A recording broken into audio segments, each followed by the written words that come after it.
Agradezco mucho a Fluvio Ruiz Alarcón, ex consejero independiente de Pemex, que nos acompaña hoy para poder platicar acerca de este tema tan importante, el robo de hidrocarburos en nuestro país. Fluvio, bienvenido, ¿cómo estás?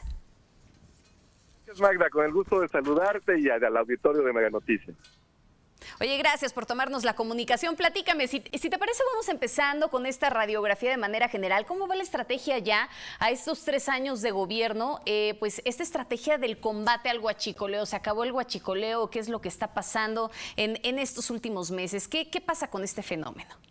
Mira, lo que ha pasado es que se ha vuelto un fenómeno mucho más intenso que extenso. Me explico. Antes había el tiempo de respuesta que tenían las autoridades cuando era detectado una picadura, ¿no? en algún tubo, en algún poliducto de petróleos mexicanos, que básicamente se hace a través de un sistema muy sofisticado que detecta cambios en presiones, los ubica y hay una reacción, ¿no?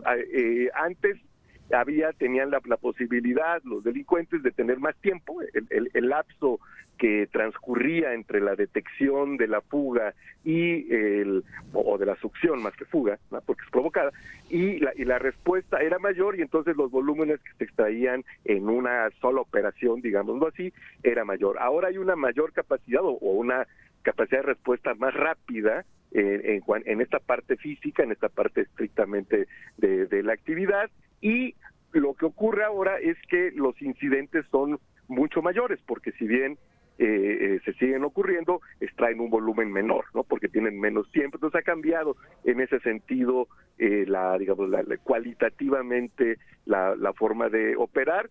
También ya en conjunto los volúmenes que se extraen, los que consiguen extraer, son muy inferiores a los que se extraían, hace 4 años, cuando estaba en su apogeo este fenómeno. Recordemos que hace 4 o 5 años ni siquiera existían las herramientas jurídicas precisas para a alguien imputarle un delito tal cual de robo de combustible. Eran encarcelados muchas veces, atrapados in situ, ahora sí que con las manos en las masas, como decíamos coloquialmente, o más precisamente con las manos en los combustibles, pero no existía no estaba tipificado como tal el delito de robo de combustible hasta hace 5 años, y entonces se les acusaba de robo genérico y pues salían muy fácilmente, ¿no? Ahora, Fluvio, sí. Qué bueno que, perdóname que te interrumpa, qué bueno que haces esta referencia al hecho de que, bueno, pues ahora ya el robo de hidrocarburos es considerado como un delito grave. Déjame planteártelo así, ¿qué ha cambiado después de Tlahuelilpan? Porque sin duda cuando pensamos en el robo de hidrocarburos es imposible no pensar en lo que ocurrió en Tlahuelilpan. ¿Hubo consecuencias?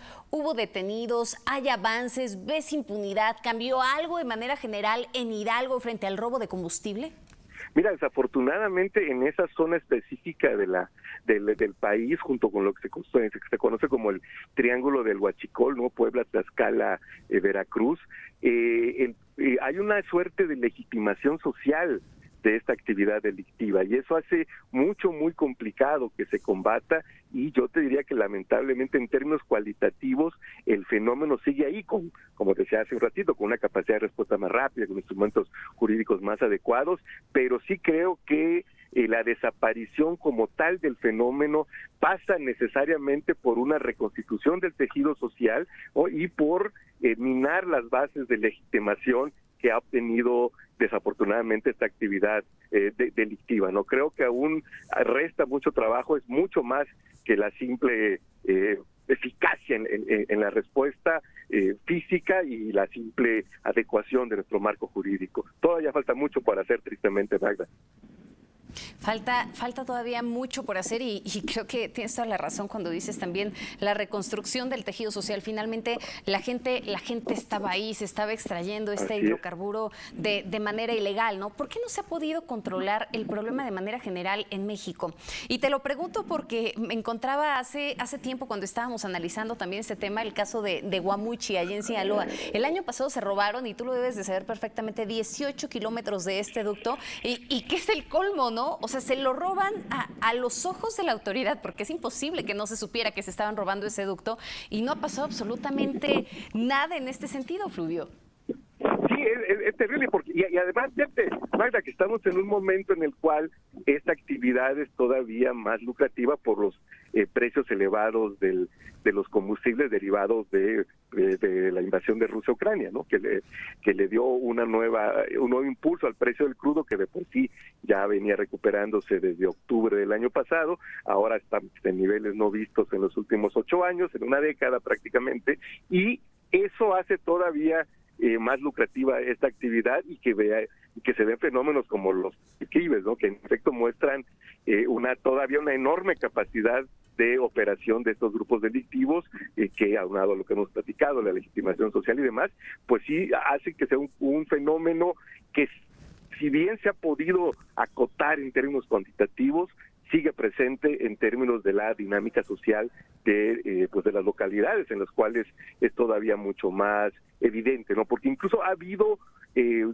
un cambio en cuanto a la ubicación geográfica, ¿no? Si bien se mantiene, como decíamos, esta parte en el llamado Triángulo del Huachicol, lo cierto es que en el Bajío es donde en los últimos años se ha presentado de manera mucho más extendida, ¿no? Incluso aquí en la Ciudad de México también ha habido descubrimientos de puntos a través de los cuales ya de forma muy sofisticada se extraía el combustible. Entonces, por eso digo, sí se ha atacado, sí hay la voluntad política, evidentemente, sí hay una mejor coordinación de autoridades, sí hay incluso herramientas jurídicas más adecuadas, pero hay también una condición material que propicia que en estas épocas sea un negocio pues mucho más lucrativo, así que aún habrá que persistir en el combate a este fenómeno.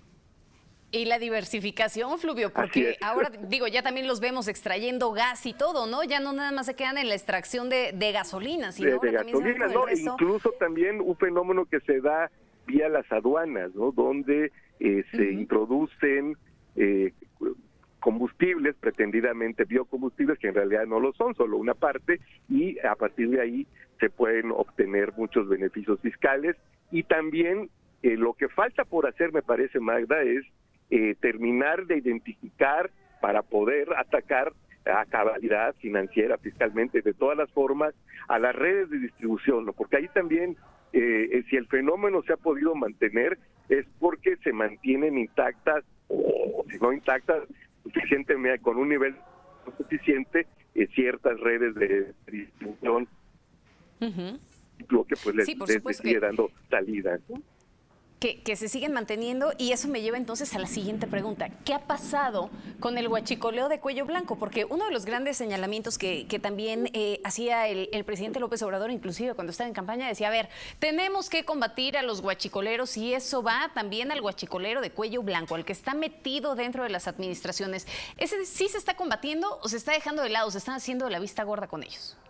Mira, yo entiendo que se está combatiendo, pero claramente aún no se les ha asestado un golpe definitivo. Yo espero que estén, y es una esperanza, ¿verdad?, que estén avanzando las investigaciones, sobre todo en los sistemas y en los mercados financieros. Creo que es por ahí donde se pueden detectar, ¿no?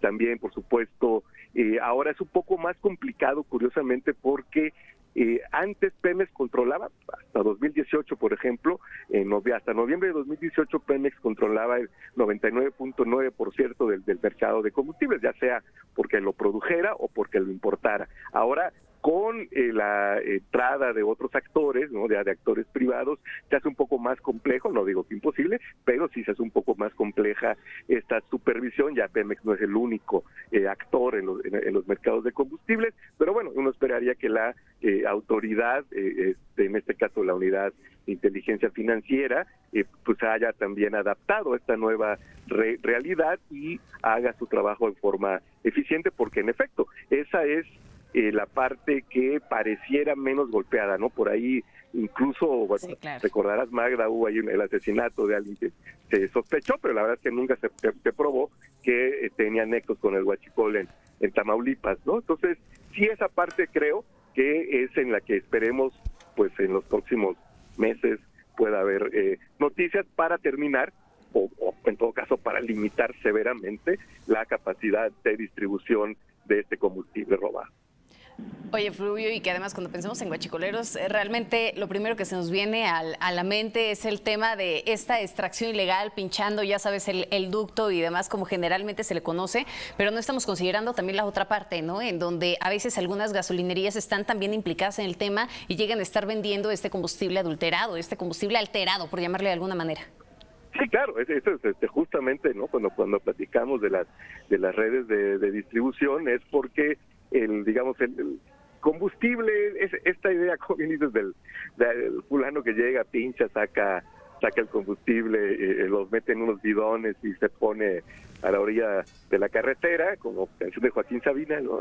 Pues esa es una imagen casi que bucólica, ¿no? Yo te diría, es la parte marginal de este negocio. Si se le puede llamar así, o de esta actividad delictiva, ¿no?